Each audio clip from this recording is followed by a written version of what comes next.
Hey guys, this is Dr. Hub. In case you haven't subscribed, please do subscribe for updates. Bronchiectasis, and we are looking at its types.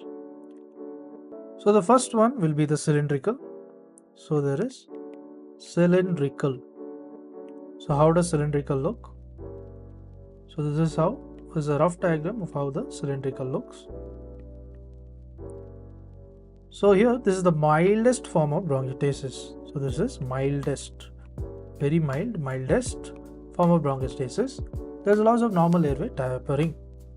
So there's a loss of normal airway